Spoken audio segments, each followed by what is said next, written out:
Electrocast. Hold on to your butts. We are changing the course of history as we see it. That is what Wesley demands.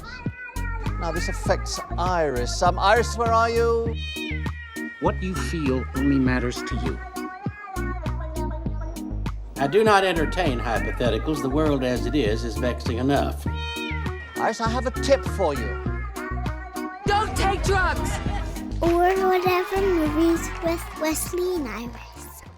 What up and welcome to Or Whatever Movies. I'm your co-host, Iris, and I'm here with my older brother. Wesley. No, you have to redo that. What was that? Wesley. I don't know. I can't do Sylvester Stallone. You know that I love your impressions. Now, this is like amongst the worst I've ever heard. Today we're talking a movie from 1982 featuring the Italian stallion. This is going to go well with the Nordic stallion. Okay. Sylvester Stallone in First Blood.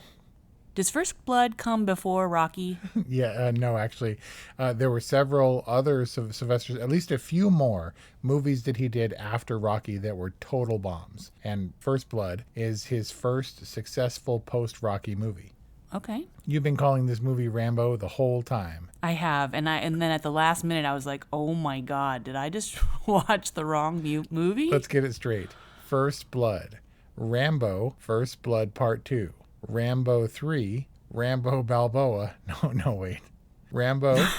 It was just Rambo, and then it was Rambo Last Blood.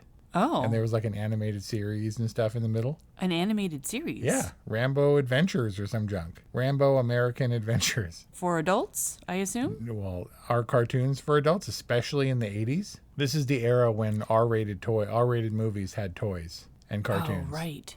Although the advent of cartoons for adults, for me, started with The Simpsons. Yep. It's weird. I'm not sure when Rambo in First Blood came about for me, because when this movie released, I was all of 6 years old. I don't think you were born yet, were you? Yeah, I was 2, but I wasn't watching First Blood. This feels like a movie that we grew up watching, though. I definitely did. Do you know how many survival knives I had because of this movie? Not toy, like real survival knives with compasses and needles and thread? Yeah, and matches and junk, totally. Did this start your love of knives? It's possible. I mean, don't make it sound weird. I have like a couple of knives, but I don't like collect them or anything. That's weird. I don't have like fantasy knives and junk. I've never seen you in person without a knife in your pocket. That's weird. You don't know that. I'm perfectly harmless. It's totally true. Well, I'm not saying that you're harmful. I'm just saying you have a pocket knife. And it's not like you're super handy or something. I am. And whenever I was just going to say, whenever I say anything like that about Brian, he gets so defensive. He's like, I am handy. What is it with men and needing to be handy? So obviously Teasel is like, what do you need a knife like this for? Like, he thinks that Rambo is dangerous because of the knife, right? But while Rambo is troubled, he seems like a pretty passive dude. Well, that opening's pretty important for establishing that. He's passive, I guess you could say. Kind of shy, maybe? Yeah. A loner. A dude who cares about friendship. But he starts it, right? No, they drew First Blood, dude. That's the whole point. Well, yeah, Kelly Ray was disputing that. He's like, no, he punched the cop in the nose and there was blood everywhere. Elbowed the cop in the nose. Knocked the dude off his bike and took off. Or they were messing with him and they were going to shave him and he started kicking people. But he elbowed the cop in the nose and in real life broke that poor dude's nose. Ooh, really? Yep. And that was the First Blood. And poor Orville, he killed those dogs. That might have been after he killed Galt. Well, Galt definitely had a thirst for blood. Yep. This kind of defies what we were talking about with the Northmen, how, bad guys kill animals. You can't kill dogs and be a good guy. Is what's his name? I was like, what's his name? John. Is John Rambo a bad guy? I don't think he's a bad guy any more than he's a baby killer or all the vile crap people are calling him coming back from Vietnam. He's a damaged, troubled dude who has nothing going for him outside of the war. The killing machine that Troutman espouses him to be is all he is. He's not looking for trouble. He's looking to reconnect with his buddies who share the experience because otherwise he's a loner and an outcast. But there's something else at play here at the beginning, because obviously Teasel is crazy power hungry and like proud and defiant, and this is my town, they're gonna take over my town, not gonna give it up to some random dude or whatever. But I don't know that Teasel is a bad dude necessarily. He just gets in a little bit over his head for like a small town sheriff type. But when Rambo defies his, he's kind of a jerk and like, hey, we don't want people like you around. Have a good day, huh? And then Rambo walks back into town. That's what starts the whole thing. And, he like tries to resist arrest or whatever. But before he gets into the car, Teasel says, wearing that flag, looking the way you do, you're asking for trouble around here, friend. And what does that mean? Because Teasel, according to the book, is a veteran of the Korean War. He's a fellow veteran. And what's wrong with the flag and the way he looks? Like he's a vagrant, or his hair is too long and he's a hippie? Why is his look asking for trouble, do you think? I think that has to do a little bit with where they are. I know it's a mountain town, but where exactly are they? Shot in Hope, British Columbia, and so that became Hope, the fictional Hope, Washington. Hope, Washington State. And substantiated by the fact that Troutman says, let him go, diffuse the situation. In a few weeks, he'll be picked up at a car wash or something in Seattle. That's right. So that makes sense. I don't think of small-town Washington as being particularly anti-war. And it was the anti-war hippies that were giving him all that grief and causing all that trauma when he got back from his service. I think it's more about, I took it to mean you look like a vagrant and you look like a drifter, and you're also wearing an American flag, like that there's something incongruent about that, as opposed to, hey, this town doesn't like veterans. Despite his freakout, I think Rambo at core is anything but an agitator, right? Right, yeah. What it comes down to is two stubborn, hard-headed men who are butting up against each other and struggling for power, even if the power is a different kind of power. Yep. Like Teasel, this is Teasel's town. He's going to maintain his dominance over this town, and Sylvester Stallone wants to maintain his own kind of intrinsic power, I guess. Just, his self-worth, which is all he has left or he's been struggling with. Because he doesn't feel like he belongs anywhere. And I get that he's like, Rambo is the weapon, right? The knife and Rambo are kind of like one thing. And neither of them have utility in this world until he's on his final mission, I guess. But it's unclear to me what Rambo's mission is. Is it to survive, or is it to take out the enemy? Well, it became, I think, about taking out the enemy, but he doesn't kill anybody. Nobody dies in the movie except for Galt, which is indirectly caused by Rambo. Apparently in the book, he kills cops and civilians and army dudes, and he's much more bloodthirsty. Just because he's a crafted weapon of war, he just kind of goes into war mode, win by attrition. Whereas this one, he's just trying to find a way out. Interesting. Well, at least he is at first. And he even gives Teasel another out. He's like, leave it. Don't push it. Yeah. He says it twice, right? At the car. He's like, don't push it. I think it was at the car. Why are you pushing me? Or why are you, yeah. And then he says, just let it go, when he has his knife to his throat. Exactly, in the forest. And so, twice he's trying to say, let it go, let me go, and I'm not going to cause you any more trouble. And that's when Teasel's own stubbornness and pride come into play to continue to drive the plot forward. Yeah, and because of that sort of ambiguity of why he's so relentlessly pursuing Rambo, or wants Rambo dead, basically, because I didn't understand that as a kid, this was one of those movies like where mom just hates a character so much that she hates that person in real life. Like, I hated Brian Dennehy with a burning passion for the entirety of my childhood. Wow. In a way, he's really good. Like, just to look at his punk ass face, you're like, oh, I hate that dude. But he's just really well cast as Teasel. And watching this again, they're like, hey, Will. And he's like, hey there, you have anything to drink today? But he's like he's like a father figure, or at least he regards himself as such. He's protective of the town and stuff. And he can't let go. But that didn't stop me from hating him. He's generally affable, but he's got a bit of a chip. Yep. It's just a real clash of personalities when it comes to Teasel and Rambo. I think he's one of those chips. He's one of those big fish that can only survive in a small pond. Like someplace where he can have power and he's the man, right?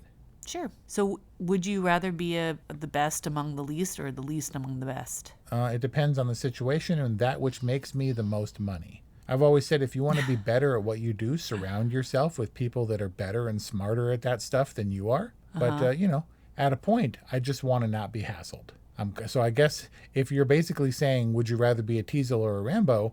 Of course I would want to be a Rambo, but without all the trauma. I'd much rather live quietly than be the big cheese and have to constantly defend that position. I mean, that's what Rambo wants. He wants to live quietly. He wants to be useful, but he can't hold down a job at the car wash, and it's very traumatic for him. Yeah, so like I said, the good part without the bad part. How Rambo am I? Except not in all the good ways. What are the good ways? Well, I can probably ride a dirt bike. You see how much dirt bike training he had probably in the special forces because he rocked that dirt bike. Oh, He knew yeah. exactly what he was. I can do that, I bet. I could totally survive in the wild. I know I can handle knives and guns. As discussed in our discussion on The Edge, you fancy yourself somewhat of a survivalist. Yeah, I mean, I can hear the sarcasm in that tone, but you don't know. You've never been with me. I've never been pushed or tested in a survival situation. We had a near-death experience. What, in the golf cart? Yeah, you stayed pretty cool. Oh, I was calm and collected. Remember when we got smashed on the way to the Flowbots? No? In the Civic. Really? We got rear-ended, man, and I was cool and collected. Oh, yeah. Flowbots. Yep, and I could survive in like the Indiana Jones style Tom Sawyer mine with the torch. Oh, you think? Yeah, he spends a lot of time in the mines. He does, but he's resourceful. I'd love to see if I can make my own torch and stuff. I liked that when he got to the ladder in the opening that he was like all relieved. I felt like that was a really nice human moment. When he saw the light, yeah. Yeah, and it made me feel like, okay, he's not totally a machine, right? He cares about something more than just pure survival for being able to do its sake. And I thought that was a nice little seed to plant for when he goes all emo at the end. Did you notice that in a way this is a Christmas movie? You mean by virtue of having some Christmas trees in the police station? Yeah, and no joke, dude. This must have been, for like practically speaking, that must have been miserable. He's all freezing and stuff and cold and like rotten tarp looks like a sweater to him. Life is hard, but finding a really great podcast makes the days go by so much easier. Hi, my name is Blue Telusma. I'm a writer, an emotional intelligence coach, and the host of Humanize with Blue Telusma, a podcast where we believe that when you humanize everyone in the room, a great conversation is almost guaranteed. Join us every week here on Electricast as me and my guest co-hosts unpack big topics and interview even bigger personalities with a sense of humor and a dash of mischief. If you're looking for a new best friend in your head, we've got you covered. Electricast.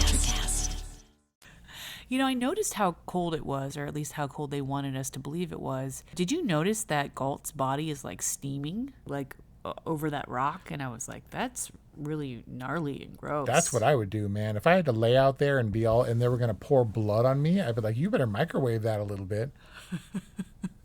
At least can it be warm blood? Right? And it looks better on screen. I guess for the only death in an otherwise very violent movie, they had to go big. Was that like a fat comment? Are you fat shaming Galt? You think he fell out of the helicopter because he's fat? That's messed up, dude. Wow, you really ran with that. Yeah. I'm talking like steamy hot blood on freezing cold rocks and like this death vapor rising from his body. Sensitive much. Right. I'm all capable on a dirt bike. I am the one with an M1, you have to remember. What's an M1? It's my motorcycle license. Oh, well, I just learn, like, I don't get licenses and stuff. I just learn, like, in the real world. Mm-hmm. Okay. This is an 80s thing, dude. The motorcycles is the 80s thing. And there was no hot making out, like, macking on the motorcycle. Yep. But motorcycles were cool. You know what I actually noticed? There wasn't a single woman in this entire movie. Did you notice that? Yeah, that's true. But, I mean, I wasn't looking for women when I was, like, a little kid or whatever. It was all about Rambo. Rambo's cool. One woman. Yeah. I chose this movie. I mean, we talked about movies like this before, I guess. Maybe that's what The Northman has going for it. He actually has a woman in the movie, or a number of them. This movie is, I wanted to record it because it's a pretty dude-centric movie, obviously, because there's not a woman in sight. But also it is the origin for a lot of these 80s tropes. And one of the precursors to one of the most prominent action series franchises of the 80s. I mean, what's more synonymous with action than Rambo? Yeah, and by Rambo, you're not talking about the fourth installment in the series. You're talking about the character. Right. And like those franchises, like A Nightmare on Elm Street or like Terminator or anything like that, First Blood is a very different movie, which is why I always want to qualify it as not necessarily being a Rambo movie. It's not Rambo First Blood, it's just First Blood. I think it's always weird to call a movie by a fictional name. It's another thing if it's based on a real person, but to call movies like Jerry Maguire, that's just a weird title to me. Okay. You know what I mean? And so I think First Blood is an appropriate title for this, and it's thematically, obviously, very central to the film. Why are the other movies called Rambo? Because they just devolve into Rambo. Because First Blood is just about Rambo. Well, I mean, the later ones, I think, are more about Rambo. Should we talk about the later ones? What does First Blood actually set up? First Blood sets up Rambo as the ultimate killing machine, like the ultimate human killing machine of the 80s. And does it set him up to be a bad guy? Does he become more of a good guy in the subsequent Rambos? Yeah, I wouldn't call Rambo in First Blood a hero. He's just trying to survive, and he gets in a bad situation where is as ill-equipped to handle, not a trained soldierly enemy. I mean, he does have like the army and junk after him by the end of the movie, but those dudes are just like hack cops in the forest or whatever, right? But he doesn't know how to dial it back, I don't think. He's still going to ambush you like with bushes tied to his back and like jump out of the mud and put his knife in your throat. But, he's reverted back to his Vietnam training. Yeah. So by Rambo's 2 and 3, he's fully like part of the armed forces again and negotiating full pardons and stuff and ready to just be an action hero for America. Okay, so he does transition into full-fledged hero. Yeah. How does he get out of jail? Presumably he goes to jail unless Troutman gets him out of it. How long has it been since you've seen Rambo First Blood Part 2? I mean, I don't know that I ever have. Oh, man. Co-written by James Cameron.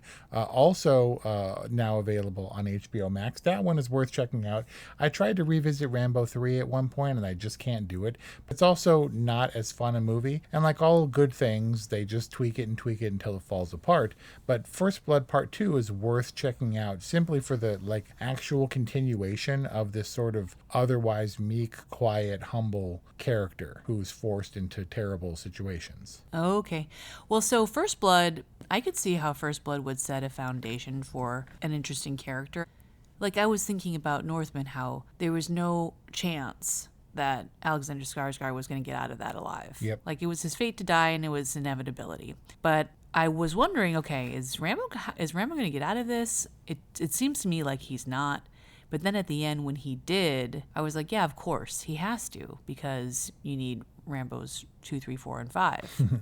Except he didn't. What do you mean? First screening for test audiences, they totally used the ending where he grabs Troutman's gun and uses it to shoot himself in the stomach. Or Troutman has to shoot him in the stomach and he dies. What? And they showed that as is what happens in the book. And then they showed it to test audiences and they're like, no, we want Rambo to live. So through the magic of movie making, they made Rambo live and instead gave him that nearly unintelligible rant at the end. It was just as well because he was a real American hero to me when I watched it as a kid. Mostly because all his ranting at the end, I couldn't understand what he was saying. You didn't understand and process all the trauma? Yeah, horrible stuff about the legs being blown off. I can't find your legs. I want to roll in my car until the wheels fall off. All of that passed me by. You just knew that he was crying because he was hurt or something? Right, he was very sad. Being sad. See, what you do as a kid is you do terrible things, and then you're caught and called out for it, and right when you're about to be punished, you start like crying and screaming and stuff, and then they feel bad and they let you go home. In my mind, that's what happened to Rambo. So what is your first memory of having watched Rambo? I'm not sure, because for me, it doesn't really start until he gets out in the woods and starts trapping people and popping out of the mud. kind of Predator-y style. Yeah, I'm much less interested in the sheriff stuff, and frankly, much less interested in the town stuff, even though there's like tremendous explosions. Like for a pretty small movie, blowing up that gas station must have been gigantic. I mean, yeah, and it was gigantic, and it's really destructive to Hope, right? Yep. Hope Washington. And bursting through that roadblock was like the coolest thing I'd ever seen, and it was also akin to Indiana Jones nearly the same time, driving the bursting army truck. through, he just drives right over those cars. Yeah, It's insane. and the theme comes in, da-na-na, da, da-na, da-na-na. And like he's running around and shooting stuff, and he's got the conveniently the machine gun that he pulls off the back of the army truck, and he like shoots up M16. the construction, the like hardware store or something. No, it's the ammo store. Or whatever it was. And Kelly Ray felt all bad. She's like, that's someone's life savings. Like someone put their everything into that store. Yeah, it was like a total mom and pop like hunting store or something. Right. Like all quaint in the foothills of Hope. And I'm like, shoot it. Da-da-da-da. No, his theme was like bum bum bum bum bum bum bum bum bum. It was like all kind of it reminded me of Jurassic Park Are somehow. you questioning my Rambo theme knowledge? Yeah. It was the main hero theme when he breaks through the roadblock. You know, so what I was getting at earlier is that it's a very simple plot. Rambo is in a tight spot. He's got a Green Beret his way out of it. The pursuers are relentless. They do a really good job of taking what is a simple plot and building it up and escalating it. The escalation is very well paced. It goes from the showdown at the precinct, right, which is the culmination of kind of that sequence within the movie, right? Right. There's the sweet exchange, the very sad exchange at the lake house, which is gorgeous. What a gorgeous opening. Yep.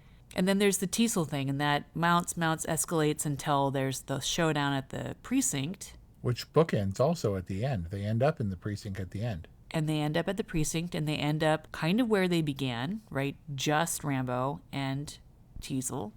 Because it starts with them, it ends with them. And then we have the forest stuff that escalates, and that culminates with what? Well, obviously the army comes in, and he steals the army truck. And then we have the whole city sequence. Yep.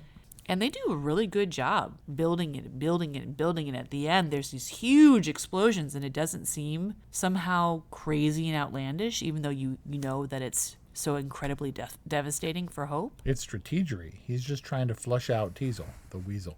Teasel the Weasel. Good one.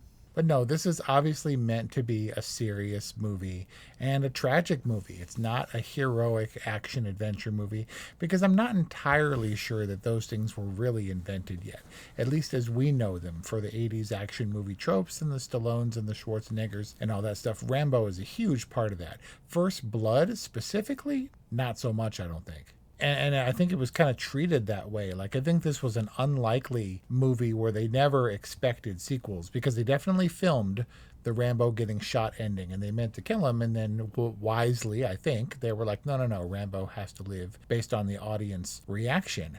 But this film enjoys a storied history as well that kind of influenced the making of, the legend that was Rambo. It didn't go well, and Stallone tried to buy the whole film himself just so he could destroy it before it destroyed him. He considered it a career ender when the director turned in a 3-hour cut where Rambo talked too much, and it was a total disaster, and they stripped it all down. Think about it, 3 hours down to essentially 90 minutes and change to make him a silent, effective machine with a much more simple story. Wow. Is that weird director's cut available? I don't think so.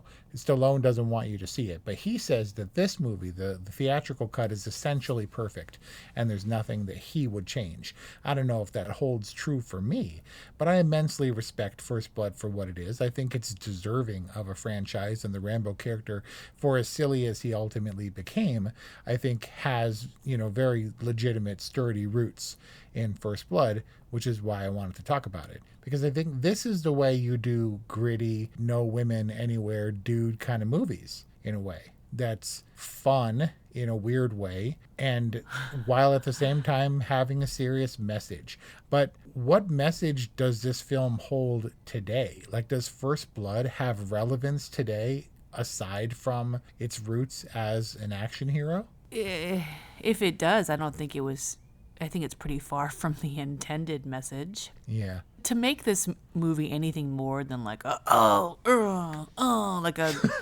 like a dude like get pumped on testosterone movie is kind of silly. But it's not total farce. I agree that they were trying to make a serious movie. I mean, I think if there's any message now, it's how do you manage the fallout of toxic masculinity. And I guess the question is answered when Troutman gives him a hug at the end, like a little bit of humanness and touch and love. Yep. Is that a message? Yeah, and also guns and killing and da-na-na-da, da-na-da-da. Will you be offended if I give First Blood a boring? Look, I don't know. This movie has its flaws, and I would have done things a little bit differently, but they had no money, and people got hurt, and stuntmen, and they like wore rotting tarps, and they were wholly committed, and I think that Sylvester Stallone is a star for a reason. But it's still just an all-right movie for me. It's not a totally, because while I lived it and breathed it, I was like 6 or 8 years old or whatever. And then 10, and then 12 with real knives and stuff. And I still bear the scars from poking myself with some of those knives. But it's a time and place kind of movie that's better than The Northman. And even for a film from 1982, I have to agree it's better than The Northman. I think that The First Blood is this very curious, semi-motivated, ultra-violent cinematic spectacle. And you kind of have to respect Stallone for his dedication to the role. Like, he seems really pumped and really into it and pretty crazy throughout. And it's kind of mesmerizing if you allow yourself to be immersed in this experience. So I really was.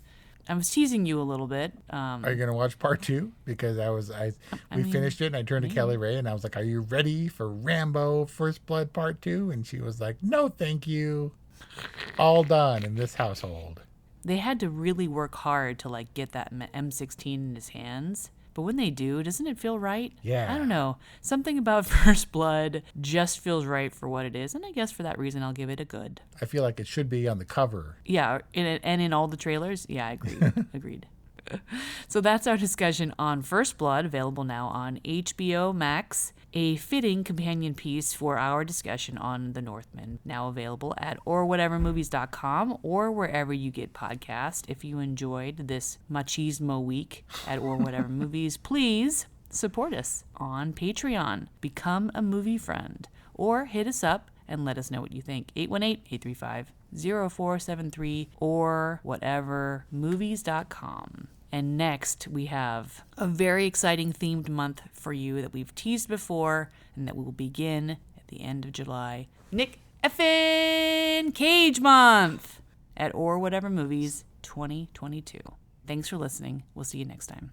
Today is working for me. Do you believe that for yourself? Hey, I'm Pastor Julie, and I want to empower you through encouragement.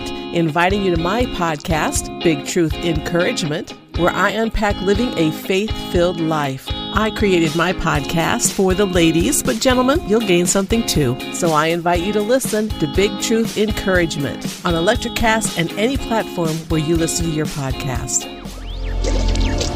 Electricast. Hey there, fabulous souls. I'm Stephanie Baklaan. And I'm Eden Albert. And we're the hosts of the brand new podcast, Unapologetically Fab. Get ready to join us on an amazing and real journey as we dive into life after 40 and own it. We're all about changing the narrative, leaning into who you are, and living a life by your own design. Join us as we embrace life unapologetically and redefine success. This is Unapologetically Fab, an Electricast production. See you there. Electricast. Electricast.